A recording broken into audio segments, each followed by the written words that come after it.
He titulado la enseñanza de esta mañana, la meditación, el temor de Dios ordena mis pasos. Digan conmigo, el temor de Dios ordena mis pasos. En Génesis capítulo 1 encontraremos que la tierra estaba desordenada y vacía. Había un caos. Y dice más la escritura que el Espíritu de Dios se movía sobre la faz de las aguas. ¿Y para qué se movía? Para traer todo a orden, del caos traerlo a orden. La especialidad del Espíritu Santo, la especialidad del Evangelio es obviamente restaurar nuestra comunión con Dios, perdonar nuestros pecados y todo lo que está caótico, ponerlo en orden. Esa es la esencia del Evangelio. Me reconcilio con Dios, soy perdonado de mis pecados y lo que estaba en desorden viene a orden, se renueva mi mente, mi corazón, y esto significa que Dios ordena nuestros pasos. Eso es lo que sucede con el poder del Evangelio. En el Salmo 25, versículos 12 al 14, amo estos tres versículos. Dice así: ¿quién es el hombre que teme a Jehová? Él, Dios, le enseñará el camino que ha de escoger. Está haciendo la pregunta: ¿quién es el hombre que teme al Señor? Está diciendo: ¿alguien alza la mano? ¿Alguien teme a Dios aquí? Y los que alcen la mano dicen: entonces tienes asegurado que serás enseñado por Dios y Él te va a hacer escoger el camino por el que debes andar. El caos en la vida y la duda permanente es porque hemos dejado, es consecuencia de dejar de temer a Dios. Cuando tememos a Dios recibimos la inteligencia y la sabiduría de Dios para asuntos cotidianos que estamos confundidos. El temor de Dios provoca, escuchen bien, ¿quién es el hombre que teme al Señor? Él le enseñará el camino que ha de escoger. Otra vez, gozará él de bienestar. ¿Quién? Quien teme a Dios. Y su descendencia heredará la tierra. Sé que hace 8 días concluimos con el Salmo 112 y se convirtió en una de las referencias principales de oración. Y comenzaste a amar o amas más el Salmo 112, que habla de todas las recompensas que tenemos todos aquellos que tememos a Dios. Todo hombre y toda mujer que teme a Dios. Salmo 112 por excelencia nos habla de esas recompensas. Y el versículo 13 aquí también nos lo recuerda. Hace una condensación: gozará él de bienestar y su descendencia heredará la tierra. Quiere decir que temer a Dios nos hace vivir bien aquí y hace que nuestros descendientes sean bendecidos y tengan poder. Versículo 14: la comunión íntima de Jehová es con los que le temen. A ellos, a quien le temen al Señor, hará conocer su pacto. Aleluya.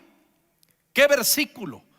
Tengo años conociendo ese versículo, amo ese versículo. Y en estos días que lo volví a retomar dije: ¿por qué lo olvidé? No puedo olvidarme de ese versículo. Lo volví a traer a los primeros lugares, los primeros planos de mi alma y de mi mente. La comunión íntima de Jehová, ¿con quién es? Es con los que le temen. Quiere decir que Dios tiene comunión con aquellos que le hacen reverencia. Con aquellos se relaciona a Dios, con la gente que le honra, y Dios se da a conocer las cosas más íntimas. Dios las hará conocer a nuestro corazón cuando le tememos. Salmo 119, 120. Lo leeré en 2 versiones. La NTV dice así: me estremezco por mi temor a ti. Quedo en temor reverente ante tus ordenanzas.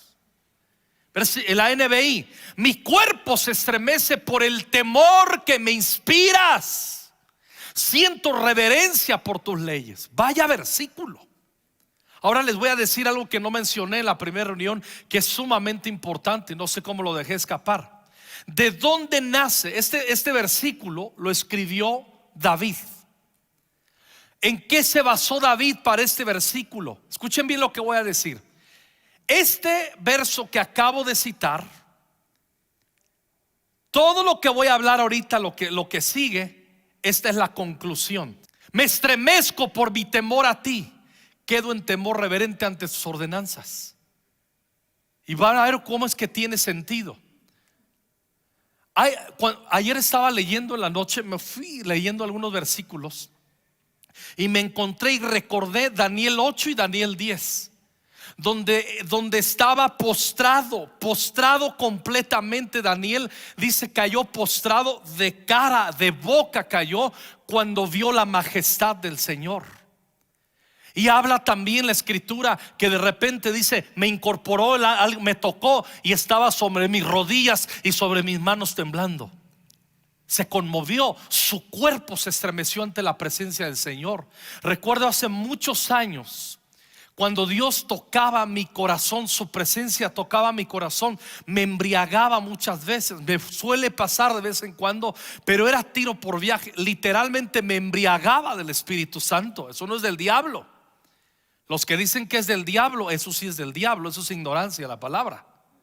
Porque la Biblia habla de eso también. Cuando le vi, dicen en Apocalipsis 1, caí como muerto a sus pies. Hay una reacción del cuerpo ante la majestad y el temor del Señor.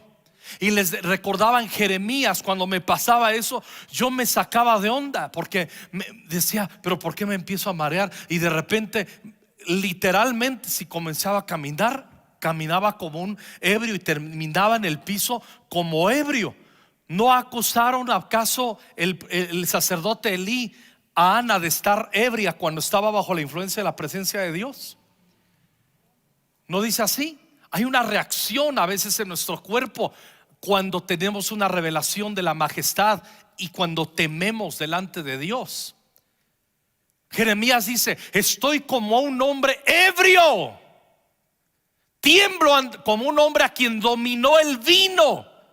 No dice que estoy ebrio por el vino, dice estoy como un hombre ebrio. Todos mis huesos tiemblan, dice ese versículo. Todos mis huesos tiemblan ante la majestad del Señor y ante sus santas palabras.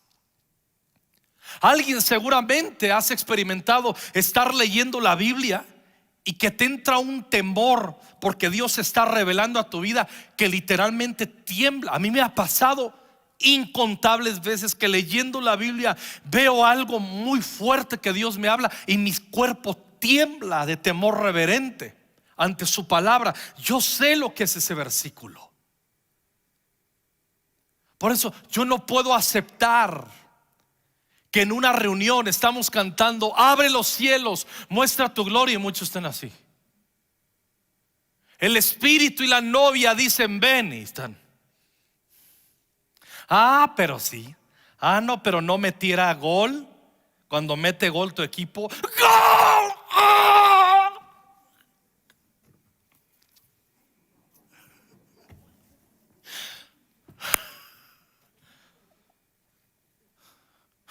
¿Cuándo has temblado y cuándo has estado así conmovido por la palabra de Dios? ¿Cuándo fue la última vez que te salieron lágrimas o que temblaste con un temor reverente cuando se manifestó la palabra de Dios a tu corazón? Si tú no sabes de lo que estoy hablando, hasta dudo que eres cristiano.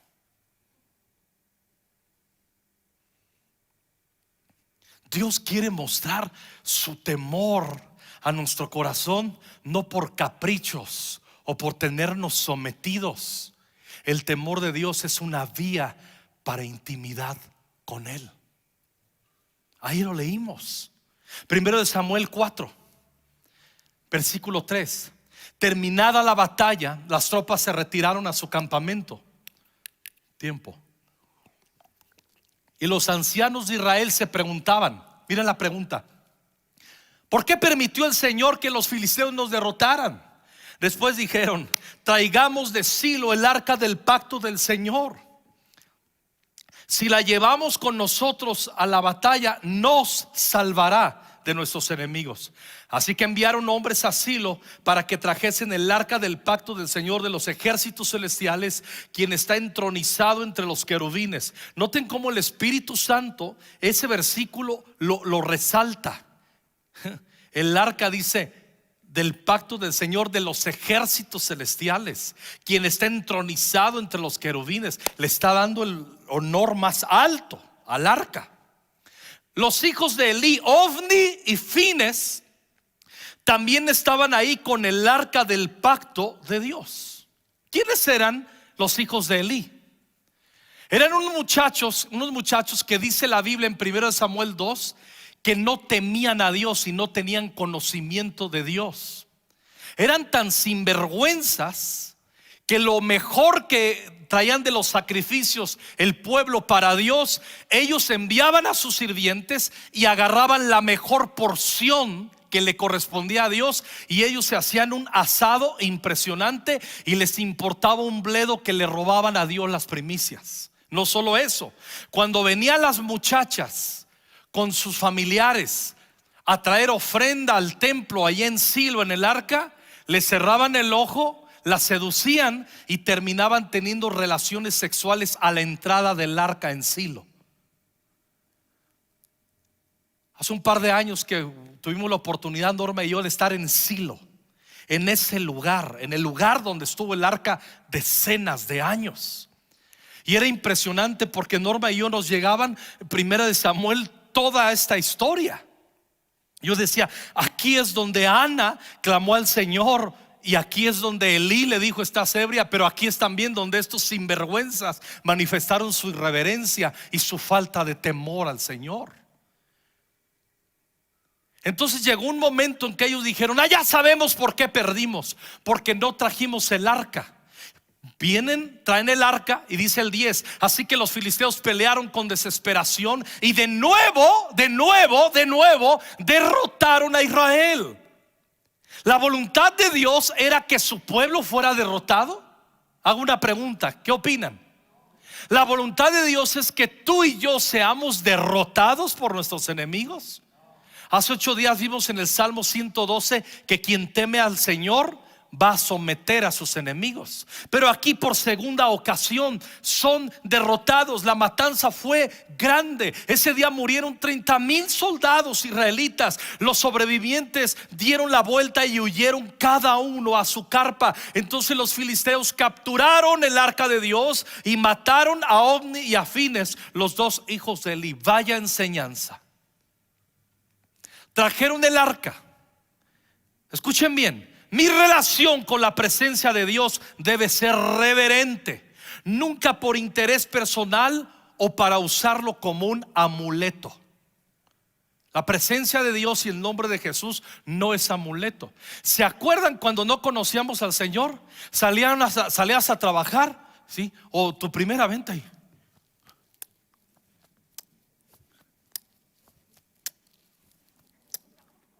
¿te acuerdas?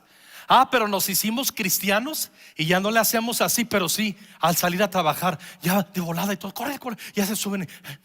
Ay, yo clamo la sangre del Cordero. Yo hablo a la sangre de Cristo. Yo clamo, yo invoco la sangre, la sangre, la sangre. Y hacemos lo mismo. Es lo mismo. Es irreverencia. Te uso, Jesús, como amuleto. ¿Por qué no levantarse temprano unos 15 minutos antes, tomarte un café, agarrar tu TCD, leerlo e ir con una actitud reverente al trabajo? Es que me acuesto muy tarde. Pues acuéstese más temprano. Deje de ver Netflix esta noche. ¿Sí me explico? Pero nos vale gorro porque no tememos a Dios. Esa es la verdad. Dios no tiene ningún compromiso con quienes han dejado de temerle. Recuérdenlo. Pero con aquellos que guardan el temor reverente se muestra incontenible para bendecirnos. Yo quiero eso delante del Señor. La comunión íntima del Señor es con quienes le temen. A ellos dará a conocer su pacto. Entonces Dios no permitió, escuchen bien, dijo: no voy a permitir que me usen de amuleto. Y no voy a permitir que estos mugrosos chamacos que no me temen y no me conocen agarren el arca y que ellos se lleven la victoria y que usen mi arca para que ellos sean los sacerdotes aquí y que digan: son unos desgarriates o chamacos, pero Dios los respalda. Dice Dios: no voy a permitir que pisoteen mi gloria. ¿Y sabes qué hizo Dios? Se dejó secuestrar el arca, dejó que la secuestraran los peores enemigos de Judá, los filisteos. Y eso es lo que vemos en el 5:1. Después de que los filisteos capturan el arca de Dios, la llevaron del campo de batalla en Ebenezer hasta la ciudad de Asdod. Llevaron el arca de Dios al templo del dios Dagón y la pusieron junto a la estatua de Dagón.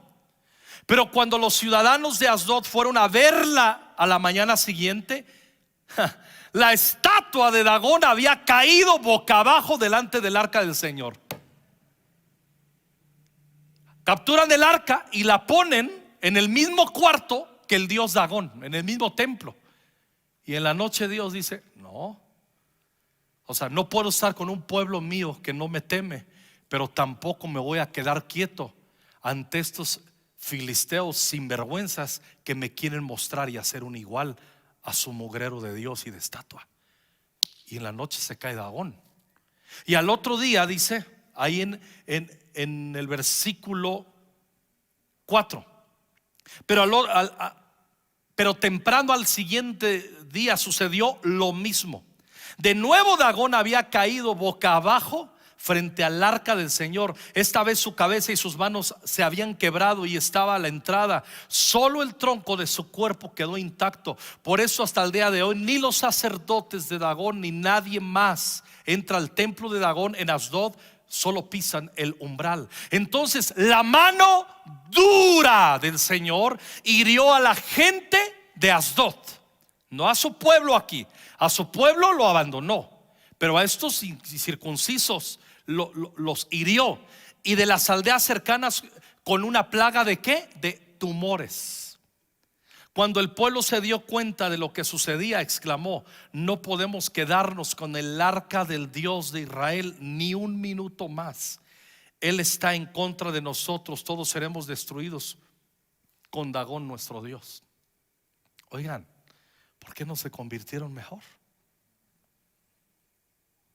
Ya mostró Dios su poder y Dagón quedó como nada. Y en vez de decir Jehová es Dios, mejor lo echan. En vez de el temor reverente que debiera de crecer en sus corazones, echan el arca del pacto. No se quieren rendir. Eso es lo que hace mucha gente. ¿Te acuerdas cuando hablaban del Señor? Oye, entrégale tu vida a Cristo. No, yo. Y duro, por soberbia en el corazón. No queríamos ser discípulos de Jesús porque amamos demasiado el mundo y nuestras propias vidas y no nos gusta seguirle y negarnos cada día. Si algo yo detesto ver en la iglesia como pastor, y no solamente yo, el equipo pastoral, tú ves desde acá, desde arriba y en todos lados, cuando vienen familias al culto y cuando ves que el hijo viene nomás aquí porque no le queda de otra, o la hija. Qué feo. Parecen del templo de Dagón. En vez de rendirse, quieren repudiar la presencia de Dios. Dios es celoso y en su santidad, Dios es celoso en su santidad a tal grado que prefiere, escuchen bien, quedar en manos enemigas y guardar su honor a tener que habitar en medio de corazones que lo han traicionado, habiendo perdido el temor reverente en sus corazones. ¿Y sabes qué hacen los filisteos? Dicen: ya nos dio en la torre el Señor, y preparan una carreta con 2 vacas recién paridas.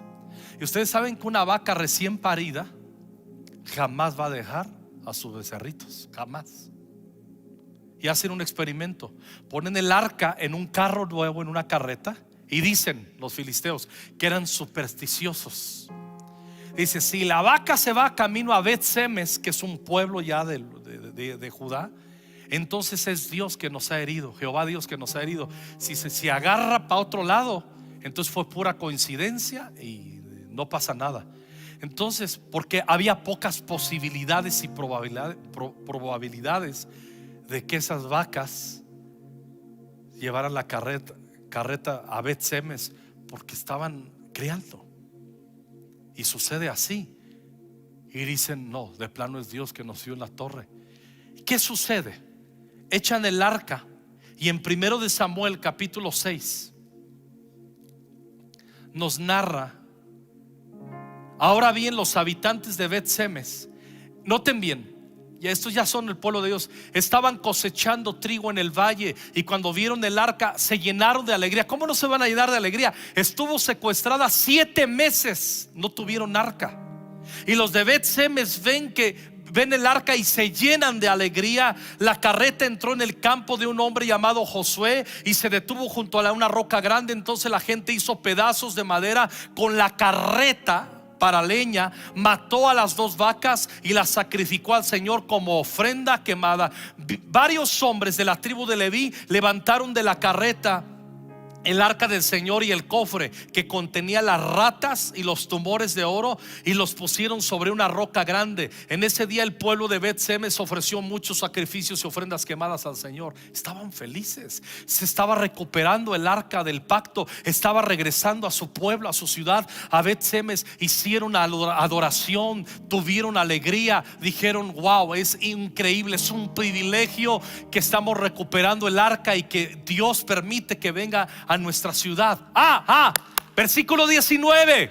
Pero el Señor mató a 70 hombres de Bet-Semes porque miraron dentro del arca del Señor, y el pueblo hizo gran duelo por lo que el Señor había hecho. Y dijeron, ¿quién puede estar en la presencia del Señor, este Dios santo? Clamaron, ¿a dónde podemos enviar el arca desde aquí? Así que enviaron mensajeros a la gente de Kiriat Yarim y les dijeron, los filisteos han devuelto el arca del Señor, vengan y llévensela. Hicieron una pachangota cuando vieron el arca, pero no aprendieron la lección. Seguían irreverentes.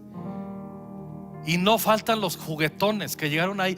Es el arca, qué padre. Y a ver qué hay en el arca. Y se asomaron 70 y a los 70 los mata.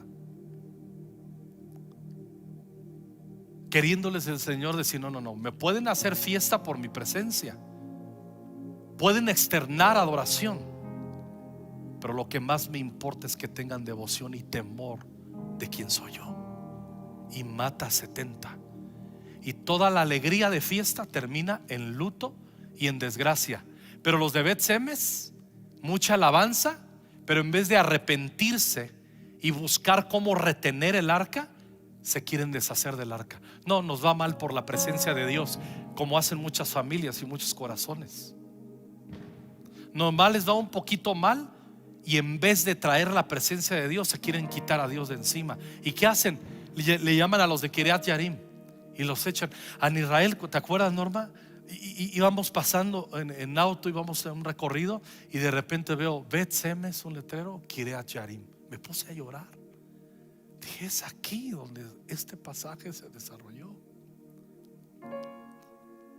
Es aquí donde Dios se movía. ¿Qué sucede? Otra vez Dios reitera que no tolera la irreverencia de los corazones de su pueblo. Dios les dice, no soy cualquier Dios. 1 Samuel 7. Entonces los hombres de Kiriat Yarim fueron por el arca del Señor, la llevaron a casa de Abinadab, que estaba en las laderas, y comisionaron a su hijo Eleazar para que se encargara de ella. El arca permaneció en Kiriat Yarim mucho tiempo. ¿Cuántos años? 20 años. 20 años. Durante este tiempo todos los israelitas, escuche bien lo que dice, lamentaron porque parecía que el Señor los había abandonado. En 20 años no aprendieron. En 20 años es lo que a veces, cuando somos inmaduros y no tememos a Dios, hacemos. Suceden eventos en nuestra vida, seguimos viniendo a la iglesia, seguimos colaborando, pero somos solos de los que asisten. Pero en el fondo decimos: Dios la trae conmigo, Dios no me bendice, Dios no me ama. En vez de voltear nuestra mirada y decir: Señor, ¿qué quieres de mí? ¿Qué no estoy aprendiendo de todo esto? ¿Y qué hacen? Hay gente que se empieza a alejar del Señor, empieza a alejar sus corazones, y en vez de preguntar: ¿qué estás haciendo en mi corazón?, empiezan a lamentar y a decir: es que Dios me ha abandonado. Luego de estos 20 años, David toma iniciativa de sacar del olvido el arca y honrar el nombre del Señor. Primero de Crónicas 13, y aterrizamos. Versículo 5. De manera que David convocó a todo Israel. Acuérdense, ya pasaron 20 años. Desde el arroyo de Sior en Egipto al sur hasta la ciudad de Lebo Hamat al norte, para que participara toda una nación, que participaran en el traslado del arca de Dios de Kiriat Yarim. Luego David y todo Israel fueron a Baala de Judá, también llamada Kiriat Yarim, para traer de regreso el arca de Dios, que lleva el nombre del Señor, quien está entronizado entre los querubines. Otra vez le da el peso la escritura aquí. Pusieron el arca de Dios en una carreta nueva y la tiraron la retiraron de la casa de Abinadab. 20 años, acuérdense. Y Usa y Ahío guiaban la carreta. David y todo Israel celebraban ante Dios con todas sus fuerzas, entonando canciones y tocando todo tipo de instrumentos musicales: liras, arpas, panderetas, címbalos y trompetas. Había una fiesta tremenda, porque David estaba sacando del olvido 20 años el arca. David tenía un corazón adorador y dice: no puedo dejar más años en el olvido. Va a comenzar, se está levantando una generación que la presencia de Dios no representa y no significa mucho para sus corazones. David convoca a todo Israel, traen el arca, la ponen en una carreta. Hay una fiesta de adoración increíble. Versículo 9. Cuando llegaron al campo de trillar de Nacón, los bueyes tropezaron y Usa extendió la mano para sujetar el arca. Entonces se encendió el enojo del Señor contra Usa y lo hirió de muerte, porque había puesto su mano sobre el arca. Así fue como Usa murió allí en la presencia de Dios. Lo increíble es el versículo 11. David se enojó. David se enojó porque la ira del Señor se había desatado contra Usa, y llamó ese lugar Fares Usa, que significa desastre contra Usa, nombre que conserva hasta el día de hoy. ¿Qué sucedió? 20 años antes.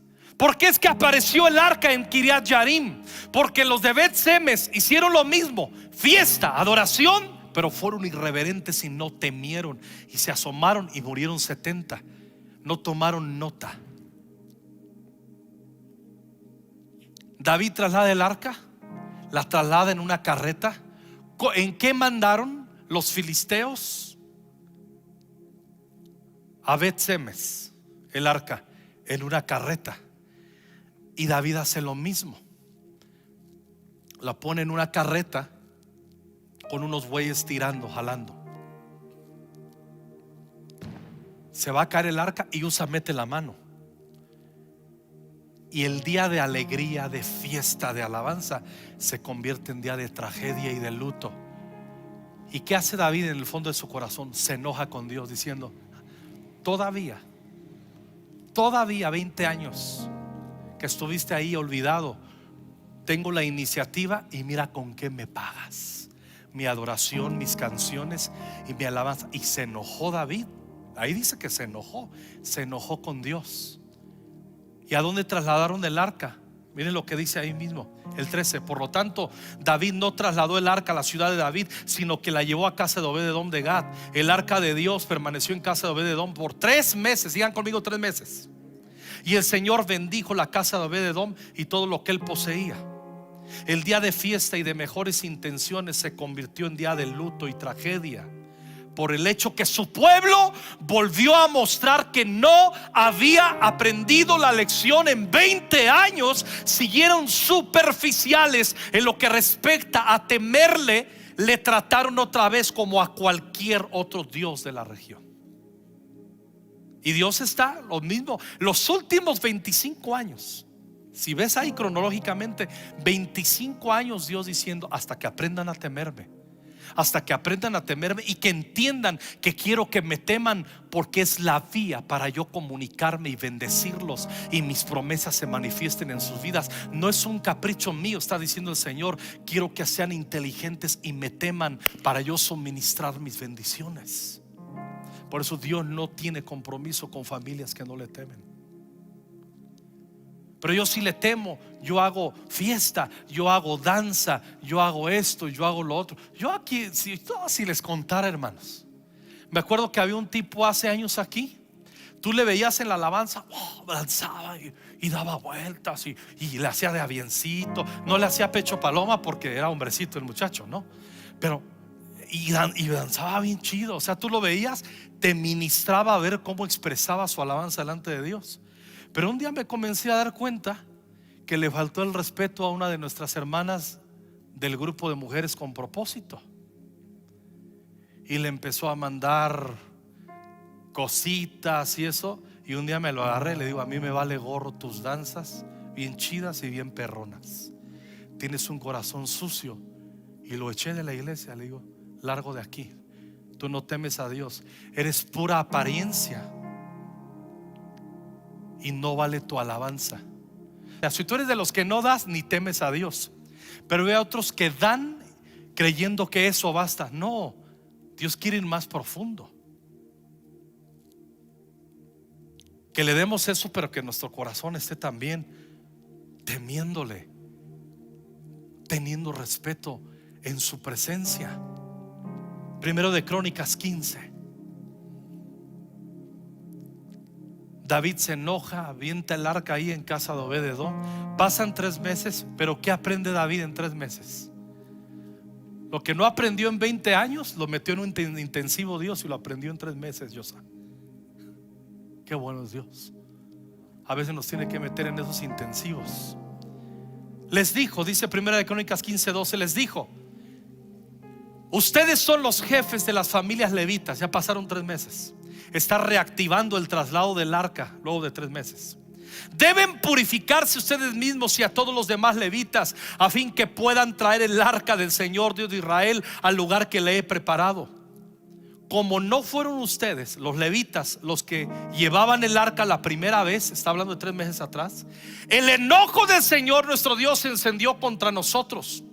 No habíamos consultado a Dios acerca de cómo trasladarla de manera apropiada. Así que los sacerdotes y los levitas se purificaron para poder trasladar el arca del Señor Dios de Israel a Jerusalén. Entonces los levitas llevaron el arca de Dios sobre sus hombros, con las varas para transportarla, tal como el Señor le había indicado a Moisés.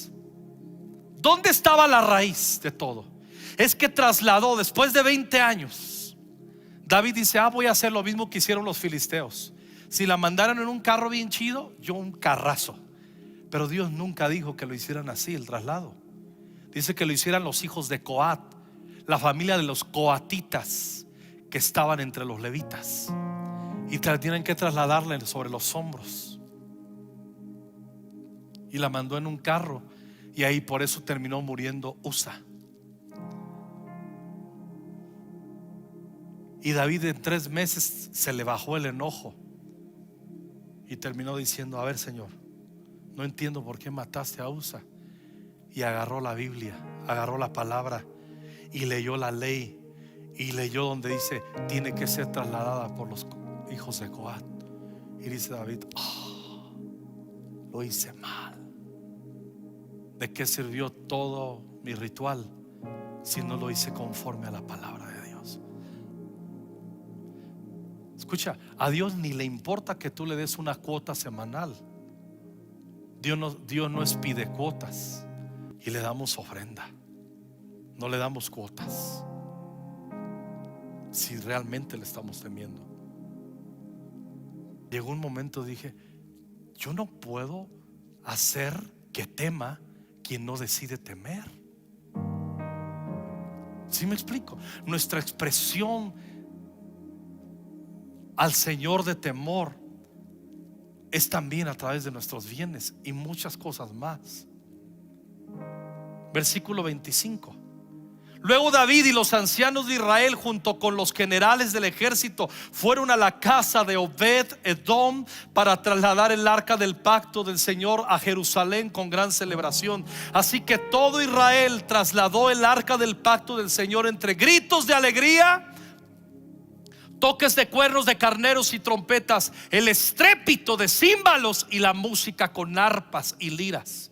Pero cuando el arca del pacto del Señor entraba a la ciudad de David, Mical, hija de Saúl, se asomó por la ventana cuando vio que el rey David saltaba y reía de alegría. Se llenó de desprecio hacia él. Escuchen bien, el temor de Dios nos regresa a la abnegación y a disfrutar su presencia por encima de todo. Pasaron 3 meses. Entendió que David que no era a su manera, sino a la manera de Dios. Adorar a Dios no es hacer cosas para Él como yo quiero o como se me ocurra. Es como dice su palabra. Eso es reverencia, eso es respeto, eso es adoración. Imagínense, yo veo muchos papás. ¿Sabes cuál es la raíz de muchas broncas que tienen papás con sus hijos? Que nunca les enseñaron a temer a Dios. Que siempre ir a la iglesia era negociación. Vamos, yo me quedo con mi abuelita. A mí no me gusta la iglesia. Vamos, hijo, vamos. Yo no voy. Yo no voy. Y los papás y las mamás volteaban y te compro. ¿Cuál es el último juego que salió de PlayStation? Y el niño, salió él. Pues te lo compro. Si vas 3 domingos a la iglesia con nosotros, te lo compro. Hay que ser un papá muy bruto, muy tarado, muy estúpido para creer que eso va a establecer a tus hijos en el temor del Señor. Mis hijos nunca se atrevieron a decir no voy a la iglesia. Jamás. Ni lo intentaban, porque le tenían miedo a papá, le tenían miedo a mamá. Luego fueron madurando y yo dije, no quiero que vayan por miedo a mí, quiero que vayan por convicción. ¿Qué hice? Y desde chiquitos a mis hijos les decía, antes de irse, y les hacía que reconocieran que toda la bendición, les decía, mira, esto es lo que acumulamos de meses. Mucha lana. Es que Dios es bueno y nos ha bendecido, y Él es nuestro temor y le respetamos porque Él es nuestro Dios y es un Dios maravilloso. Mira todo lo que tenemos. Hacía consciente a mis hijos de Dios metido en mi hogar. ¿Tú crees que yo alguna vez negocié contigo venir a la iglesia? Órale, y yo te compro. O sea, ven a la iglesia, ya están más grandes. No voy. Sí, pues en la tarde. Y te doy chance que vayas en la tarde al cine con tus amigos. Y todavía no. Está bien. Pues voy. Eres uno como los hijos de Elí, Ofni y Fines, que no temes a Dios, y vergüenza deberías de tener. Vergüenza deberían de tener muchos que vienen así, porque no temen a Dios. Y si no temes a Dios, no esperes bendición de Dios. Y no le eches la culpa a tus papás. Tú mismo te estás trazando tu destino por ser un falto de temor y un reverente y un sinvergüenza o una sinvergüenza. Y papás, involucren a sus hijos. Si te ven con tus hijos pero amor, ¿tú sabes qué?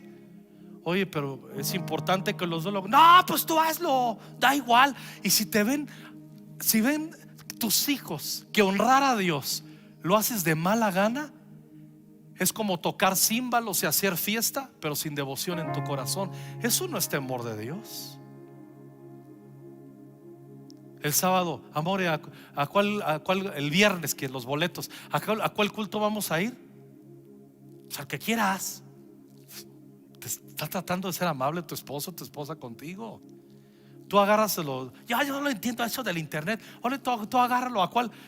Ya lo agarran para el tercero, ¿no? Dicen, yo quería el primero para que nos dé tiempo saliendo de ahí de ir a ver a tu abuelita. Deje de andar visitando cada semana a su mamá. No sea mamitón, iba a decir otra palabrota. Dedíquele tiempo a su familia.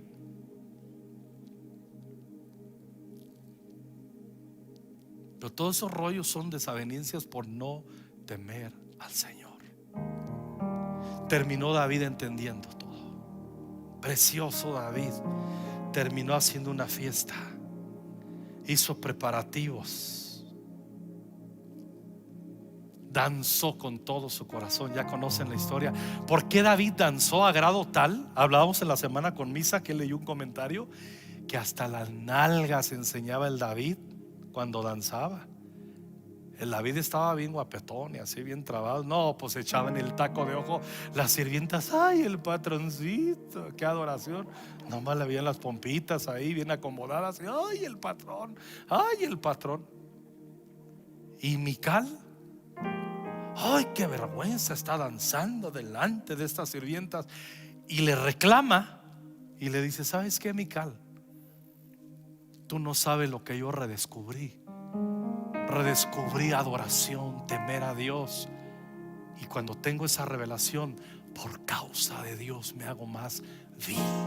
Seguir a Jesús es consecuencia de una convicción de temor reverente en el corazón.